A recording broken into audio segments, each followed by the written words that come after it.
तो गाइस कैसे हैं आप सब लोग। लेगेसी ऑफ असैसिन किंग के एपिसोड 141 के साथ हाजिर हूं। लास्ट एपिसोड के एंड पे हमने देखा था कि अंगवा हाजिन के पास आते हैं और उसे कहते हैं कि कार्ट में वो दोनों बंदी जो है वो दोनों होश में आ गए हैं। तो हमारा हाजिन कहता है चलो चल के उनसे कुछ सवाल पूछते हैं। तो एपिसोड 141 के एक्सप्लेनेशन स्टार्ट करने से पहले आप सभी लोगों को बता दूं कि मैंने एक नई सीरीज स्टार्ट की है। तो रेड के नाम से ये सीरीज, जिसकी पहली एपिसोड जो है 5:15 पाकिस्तानी टाइम के मुताबिक अपलोड होगी। तो आप सभी लोग उसको भी चेकआउट करना मत भूलना। तो चलिए स्टार्ट करते हैं एक्सप्लेनेशन। तो इस एपिसोड की शुरुआत में दिखाता है कि हमारा हाजिन जो था वो कार्ट में जाता और कहता है कि तुम लोग तो यहाँ पर 3 दिन के बाद ही होश में आ गए। मुझे तो लगा था कि तुम लोग यहाँ पर ज्यादा दिन के लिए बेहोश रहने वाले। और इसी के साथ ही लेडी ज्योति उसे कहती है कि मेरे करीब मत आना, क्या तुम्हें पता भी है कि मैं कौन हूँ। जबकि गार्ड भी उसे कहता है कि लड़के क्या तुम्हें पता भी है कि ये कौन है, अपनी गंदी नजरें उसके ऊपर से हटाओ। तुम्हारा हाजिन उसे कहता है मुझे पता है कि ये कौन है, ये स्टील ब्लड फोर्ट्रेस के मास्टर की मिस्ट्रेस है, यानी सिर्फ और सिर्फ एक वैश्या कंकुबाइन है। गार्ड उसकी बात सुनने के बाद वहीं पर खामोश हो जाता है, क्योंकि असल में यहाँ पर यही बात है। तो इसी के साथ ही हमारा हाजिन उसे कहता है ये तो उसकी मेन वाइफ भी नहीं है, तो फिर मुझे यहाँ पर इससे ज्यादा रिस्पेक्ट देने की जरूरत भी क्या है।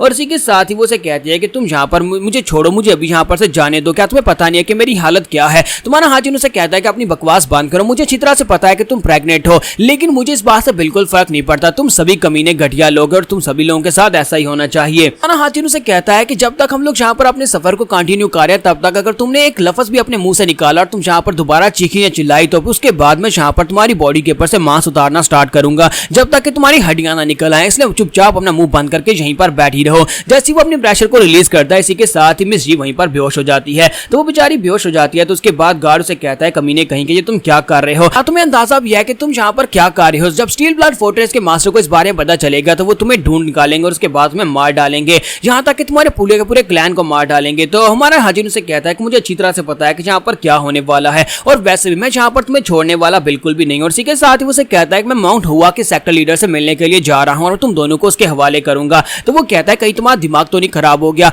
तुम हमें यहाँ पर माउंट हुआ के सेक्टर लीडर को क्यों देना चाहते हो। तुम्हारा हाजिन उसे कहता है कि तुम भी अच्छी तरह से जानते हो कि यहाँ पर क्या होने वाला है। माउंट हुआ के सेक्टर लीडर को इस वक्त राइटियस हिमालय अलायंस के लीडर से बहुत ज्यादा नफरत है, क्योंकि तुम लोग राइटियस हिमालय अलायंस के लीडर के साथी हो, यानी कि उसके साथ मिले हुए हो। तो अगर यहाँ पर तुम दोनों उसके हत्थे चढ़ जाते हो तो फिर उसके पास यहाँ पर पावर पॉइंट आ जाएगा, जरा सोच कर देखो। तो इसी के साथ गार्ड उसे कहता है कि लड़के क्या तुम यहाँ पर एक जंग छेड़ना चाहते हो, क्योंकि अगर तुमने ऐसा किया हम दोनों को उसके हवाले कर दिया तो स्टील ब्लड फोर्ट्रेस के लोग जो हैं वो माउंट हुआ के साथ साथ राइटियस हिमालय अलायंस दोनों के खिलाफ यहाँ पर जंग छेड़ देंगे, और यहाँ पर इतनी जंग छिड़ेगी जिसको तुम कंट्रोल नहीं कर पाओगे। जैसा एक बच्चा यहाँ पर इसके कॉन्सिक्वेंसेस को समझ भी नहीं सकता, क्या तुम्हें वाकई में लगता है कि तुम यहाँ पर इससे कोई फायदा हासिल कर सकते हो, क्योंकि अगर दोनों यहाँ पर आपस में फाइट करेंगे तो दोनों की फाइट से सिर्फ और सिर्फ एक ही फैक्शन को फायदा हो सकता है। और इसी के साथ ही वहीं पर खामोश हो जाता है और कहता है कहीं ऐसा तो नहीं है कि तुम डीमन कल्ट से हो, कल्टिस्ट कहीं के, कमीने कहीं के, तुम यहाँ पर डीमन सेक्टर से हो। तुम्हारा हाजिन उसे कहता है कि तुमने बिल्कुल ठीक समझा, हाँ मैं डीमन कल्ट से ही हूँ। और इसी के साथ ही हमारा हाजिन उसे कहता है कि अब यहाँ पर तुम और कुछ नहीं कहोगे, मैं यहाँ पर जिसलिए भी कर रहा हूँ वो सारे का सारा मुझे अच्छी तरह से पता है। लेकिन इसी के साथ गार्ड उसे कहता है चाहे कुछ भी हो जाए, लेकिन फिर इसके बावजूद भी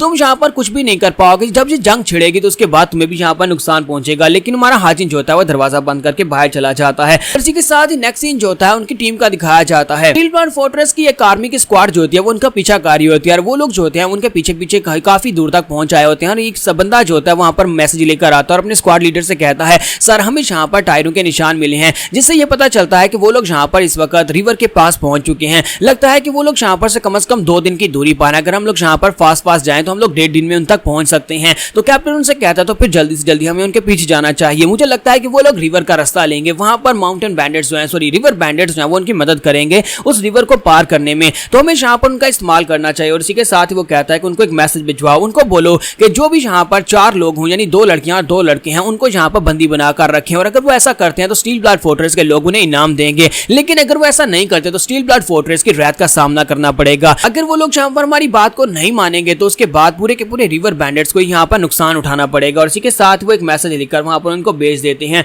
तो वो मैसेज होता है सीधा वहां पर स्ट्रॉन्ग होल्ड की तरफ आने वाला है, जहां पर सभी रिवर बैंडिट्स को मैसेज मिलेगा। और दूसरी तरफ का सीन दिखाता है कि याची जो होता है उसी लीडर को वहां पर मनाकर वापस ले आता है, जिसको हमारे हाजी ने पिछले एपिसोड में पीट दिया था। तो वो उस कैप्टन को वहां पर लेकर आता है और कहता है कि यहाँ पर हमने इस बारे में बात कर ली है और जो कैप्टन आपको रिवर पार करवा देगा। तो वो से कहता है कि सर प्लीज माफ करिएगा, यहाँ पर इस पानी के देवता की कसम खाकर कहता हूँ कि मैं तुम्हारे साथ एक कॉन्ट्रैक्ट करता हूँ, तुम्हें यहाँ पर रिवर पार करवाऊंगा, सेफली तुम्हें यहाँ पर से दूसरी तरफ लेकर जाऊंगा। और इसी के साथ ही हमारा हाजिन उसे कहता है चलो ये तो बहुत ही अच्छी बात है कि तुम दोनों ने आपस में सेटल कर लिया, चलो फिर ठीक है यहाँ पर से निकलते हैं। और इसी के साथ ही हमारा हाजिन जो होता है वो जैंगजी रिवर में उस शिप के ऊपर चढ़ जाता है और वो लोग जैंगजी रिवर में आगे की तरफ बढ़ना स्टार्ट करते हैं। तो हमारा हाजिन जो होता है सोच रहा होता है कि अगर मैं देखूं तो पास में जब भी यहाँ पर यांगजी रिवर की तरफ आया था तब यहाँ पर जो पास में रिवर बहुत ज्यादा शांत हुआ करता था। अब तो यहाँ पर जो रिवर काफी ज्यादा तेज हो चुका है और साथ ही मुझे लगता है कि इसमें पानी का स्तर भी काफी ज्यादा बढ़ चुका है। मिस रेन उसके पास आती है और उसे कहती है कि लगता है कि कुछ ज्यादा स्मूथली ये ट्रिप चल रही है। तुम्हारा हाजिन कहता है कि हाँ मुझे भी लगता है कि ट्रिप कुछ ज्यादा स्मूथली चल रही है, जहाँ पर अभी तक फिलहाल के लिए कुछ भी बुरा नहीं हुआ।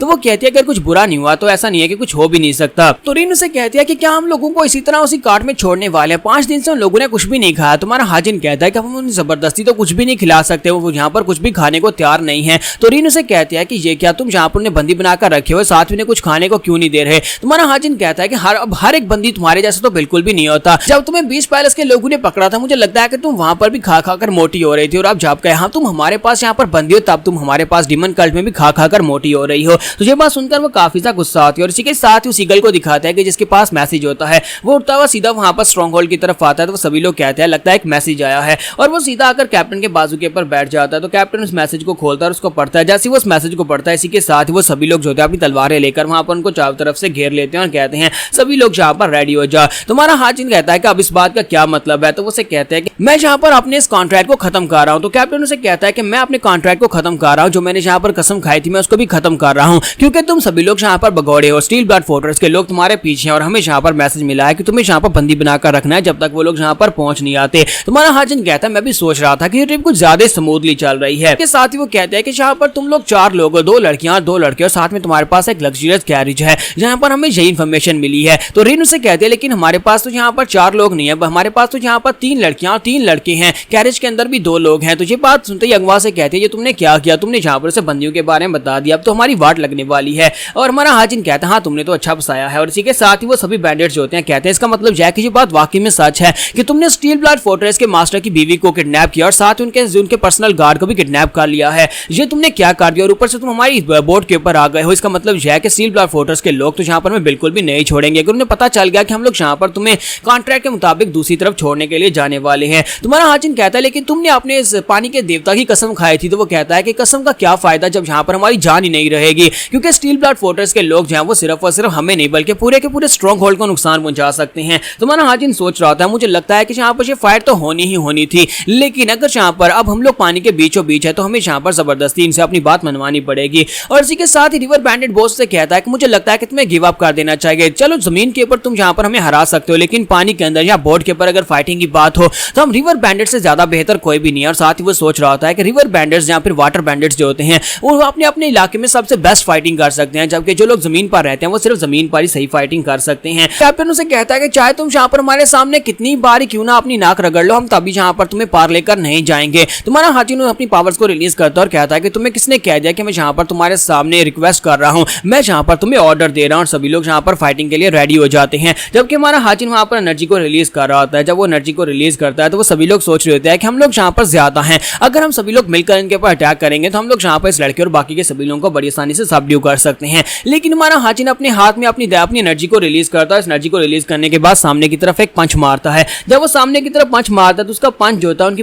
पूरी कैनन को उड़ा देता है, जो कि उनकी शिप के ऊपर लगी होती है। ये देखने के बाद वो लोग बहुत ज्यादा हैरान हो जाते हैं, क्योंकि हमारे हाजिन जो है अब वो यहाँ पर एनर्जी को मैनिपुलेट कर सकता है और एनर्जी को थ्रो भी कर सकता है। तो वो सभी लोग इस बात से काफी ज्यादा हैरान होते हैं। तुम्हारा हाजिन कहता है अगर तुम सभी लोग जिंदा रहना चाहते हो तो चलो जल्दी से शिप को आगे की तरफ लेकर चलो, हमें रिवर के पार जाना है। और जहाँ पर हमारी एपिसोड 141 का एंड हो जाता है। तो एपिसोड की एक्सप्लेनेशन अच्छी लगी हो तो कमेंट करके जरूर बताइएगा, वीडियो को लाइक करना मत भूलिएगा। Thank you.